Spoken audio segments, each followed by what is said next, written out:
नमस्कार, मी सोनाली कुलकर्णी आणि माझ्याशी प्लॅन्स डिनर या यूट्यूब चॅनलवरती सगळ्यांचं स्वागत आहे। आणि आज आपण बनवणार आहोत सुहानाच्या उपास भाजणीपासून मस्त असे उपासाचे खमंग थालीपीठ।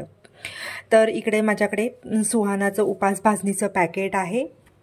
ह्या पॅकेटच्या पाठीमागच्या साईडला हे थालीपीठ कसं करायचे याची रेसिपी पण दिलेली आहे। आणि या पिठामध्ये वरई, साबुदाणा, त्याचबरोबर शिंगाड्याचे पीठ आणि राजगिराणी जिरे असं मिक्सचर असलेलं हे उपास भाजणीचं पॅकेट आहे। आणि याची किंमत आहे 55 रुपये। चला तर आपण बनवूया उपास भाजणीपासून सुंदर असे उपास भाजणीचे थालीपीठ।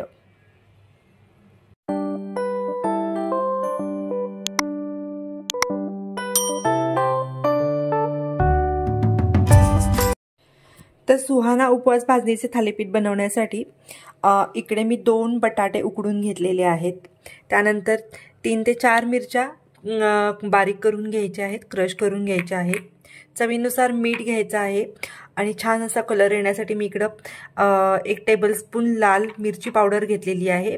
तुम्ही जर मिरच्या जास्त घेतल्या असतील तर लाल तिखट नाही घातलं तरी चालेल, नुसता मिरचीचा हा ठेचाच घाला। त्याच्यानंतर अर्धी वाटी मी इकडं शेंगदाण्याचं कूट घेतलेलं आहे। आणि अशा पद्धतीने आपण सगळं थालीपीठ बनवण्याचं साहित्य घेतलेलं आहे। आता थालीपीठाचं पीठ मळून घेऊया।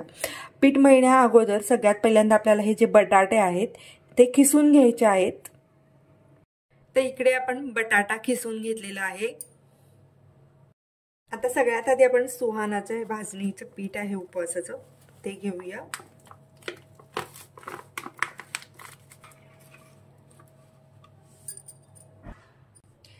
त्यानंतर हा बटाटा जो आहे तो घ्यायचा आहे आपल्याला। मिरची जी आपण क्रश करून घेतलेली आहे ती घ्यायची आहे। लाल मिरची पावडर, चवीनुसार मीठ घालायचं आहे। मीठ घालताना बटाट्याला कन्सिडर करून मीठ घालायचं आहे। आणि आता आपण हे सगळे इन्ग्रेडियंट आहेत ते मिक्स करूया। तुमच्याकडे जर कोथिंबीर उपासाला चालत असेल तर तुम्ही नक्की घाला कोथिंबीर, मी ते घातलेली नाहीये। आणि सगळे इन्ग्रेडियंट छान मिक्स करून घेऊया। आवडत असेल तर थोडीशी साखर जरी घातली ना तरी चालेल, खूप छान चव येते याला। पिठामध्ये आपण थोडंसं 2 चमचे दही पण घालणार आहोत। दह्याने खूप सुंदर अशी टेस्ट येते थालीपीठाला। आणि पीठ आपण चांगलं मळून घ्यायचं आहे। पण जशी कणिक मळतो तसंच हे पीठ मळायचं आहे। आणि आता थोडंसं पाणी घेऊन चांगलं पीठ मळून घेऊया।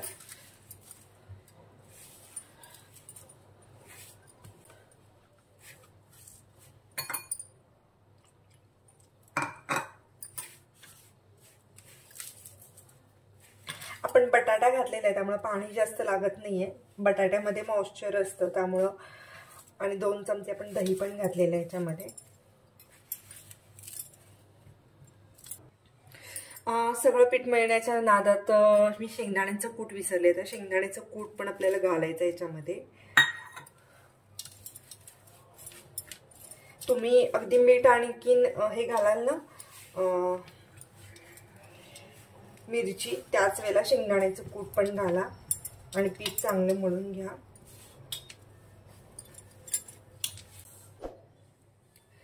आणि इकडे आपण शेंगदाण्याचं कूट पण घातलेलं आहे याच्यामध्ये। जे सुरुवातीला घालायला पाहिजे होतं ते मी विसरले, त्यामुळे नंतर लक्षात आल्यानंतर घातलेलं आहे। आणि इकडे आपला पिठाचा गोळा छान मळून झालेला आहे। आणि हा आता आपण रेस्ट करायला ठेवूया 10 मिनिट। झाकून ठेवायचं आहे आणि 10 मिनिटांनंतर आपण थालीपीठ बनवूया।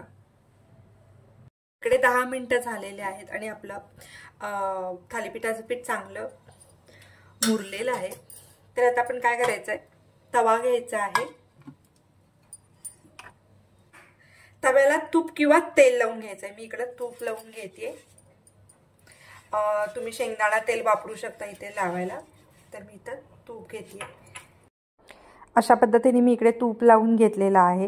आणि पिठाचे साधारण ह्या 6 ते 7 गोळे होतात अंदाजे।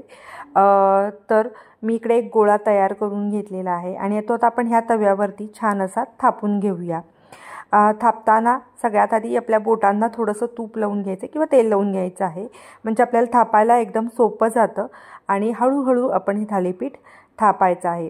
तर पाकिटावरती असं लिहिलेलं आहे की तुम्ही सुती कपडा घ्या आणि त्याच्यावरती थालीपीठं थापवा, म्हणजे आपण धपाटे जसे करतो तसे तुम्ही थालीपीठं थापून मग तव्यावरती भाजा। पण मी इकडे ज्या पद्धतीने थालीपीठं लावते आहे ना, म्हणजे थापते ना, ती थालीपीठं खूप जास्त खरपूस आणि मस्त भाजली जातात, त्यामुळे मी नेहमी हीच पद्धत फॉलो करते। तुम्ही त्या पद्धतीने पण नक्कीच करू शकता। तशा पद्धतीने थालीपीठ थापून झालेलं आहे आणि आता आपण गॅसवर ह्याला भाजून घेऊया। मी गॅस सुरू केलेला आहे। गॅस मी सुरुवातीला हाय फ्लेमवरतीच ठेवलेला आहे। थालीपीठ खालून भाजण्याची प्रोसेस सुरू झाली की वरच्या बाजूने आपण तेल किंवा तूप लावून घ्यायचं आहे। थालीपीठ एकदा खालून चांगलं भाजलं की पलटून घ्यायचं आहे।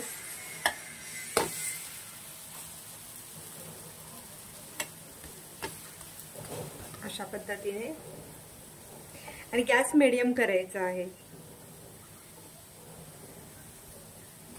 सुरुवातीला हाय फ्लेम वरती भाजून घ्यायचं आणि नंतर मीडियम गॅस करायचा आहे। एक साधारण काही मिनिटांमध्येच खालून पण छान भाजलं जातं थालीपीठ, तुम्ही बघू शकता। वापस आणि इकडे आपलं थालीपीठ झालेलं आहे। मस्त प्लेटमध्ये सर्व करून घेऊया।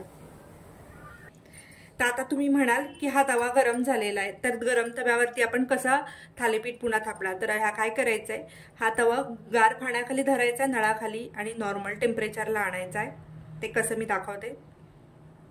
तर हा तवा गरम आहे, पण आपण आता त्याच्यात थोडंसं पाणी टाकलं की जो गरमपणा आहे त्याचा तो कमी होतो आणि नॉर्मल टेम्परेचरला येतो आणि आपण थालीपीठ थापू शकतो याच्यावरती लगेच।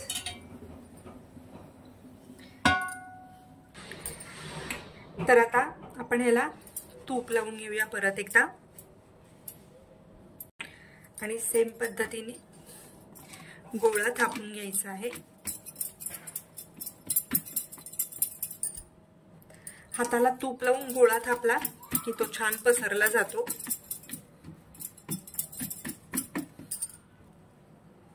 आणि अशा पद्धतीने थालीपीठ थापून झालेलं आहे। खालून थालीपीठ भाजायला लागलं की वरून अशा पद्धतीने तूप लावायचं आहे। थालीपीठ पलटण्याची लवकर गडबड करायची नाही, नाहीतर काय होतं, शिजलं नसेल, खालून भाजलं नसेल थालीपीठ तर त्याचे 2 तुकडे होतात। त्यामुळे पूर्णपणे थालीपीठ खालच्या बाजूने छान भाजून द्यायचंय, मगच पलटायचंय।